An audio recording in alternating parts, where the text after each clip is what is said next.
Now this is all very well and good, but to get a more complete picture, perhaps I need an outsider's perspective. Enter Canadian-born nutritionist Dr. Jeannette Boss, a leading raw food expert. Restaurants, you know, I mean, the biggest gift they can give us is to make sure that there's a nice big salad available. So like even if you order a little bit of fish, you know, a lot of times when I go to one of my favorite restaurants here in Hamilton, I always say to them, could you please load up on the salad? And they might give me a quarter of this. Like, you know? And the other thing, and you both noticed this, they don't serve bread here, you know, as like you go to America or Canada, you know, you get bread right there, boom, they plop it down on your table while you're waiting for the food. And so many people will have a glass of wine or a glass of grape juice with it, or not necessarily a good combination, mind you, but still, it is something. It is an overture of abundance, isn't it? Is really what it is. Yeah. I figured the perspective from some of Jeannette's visiting family could help me get a broader picture of the hospitality on offer in the Waikato. Like 15%, but I don't know whether that's normal. Jeannette, I don't know. In the U.S. it is. Maybe in the U.S. I think Europe probably is. In most cases, like I've been to even Lapland. They're tipping there now? We did when we were there. I don't. At the hotel. You don't tip there at all? I don't tip in Sweden. You don't tip in Nope. Finland? Nope. No kidding. Nope. Most European places I don't tip. It is not expected. It is America that expects tips. And I guess we just followed through because we're Americanized. But like I did tip, we had one really good meal here. It was substantial, and it was not the type you would. It was roast beef. And it was at a small hotel where, in the beginning of the Quorum Thames. And a small hotel, and it was just excellent. So I tipped her 15%. So people do have different choices, and these little seeds, I did put a few of these on there already, but if you want more, they're just little spicy seeds made with the tamari sauce in the dehydrator. And this is dulse. It's just a more healthy salt that you can use. And so again, you know, if restaurants could have that available, it's, you know, I think people just want choices today. You know, and it's not saying that we all have to eat this way. They really want to have some meat or some fish, but it's about just being more mindful that if we just added a little bit of more of the garden, you know, we would be substituting. We wouldn't have the diseases that we're suffering right now, and really diseases is an industry, unfortunately. So why don't we make healthy eating and healthy living an industry? Jeannette's approach seems pretty groundbreaking, but is it feasible? I mean, is this the kind of innovation our international visitors are looking for in our restaurants and cafes? I talked to Lisa from River Kitchen to find out what their approach is to healthy food options. We always have tried to focus, I mean, we're not a health place, we don't want to be a specialty place, but we've always got options for people, and we try and give options without people feeling like they, you know, there's always gluten-free options, there's always vegetarian options. They're just part of our daily output, I guess. Well, I'm gluten-free, and up until recently I've done all the baking. We've got a couple of other people helping us out now.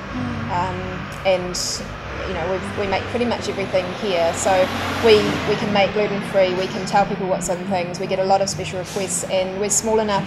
Our philosophy's always been that if we can do it, we will, because I think that's one of the things that makes us a little bit different. Yeah. Now, I understand, Lisa, that you met your husband, Brent, in Auckland, was it? Yeah, it was in Auckland. Yep, and that you moved down to Hamilton. Yeah, we met chefing together quite a while ago now, about 10 years, maybe more, in Auckland, and we worked in various places and had always had in the back of our mind that we'd like to do something ourselves.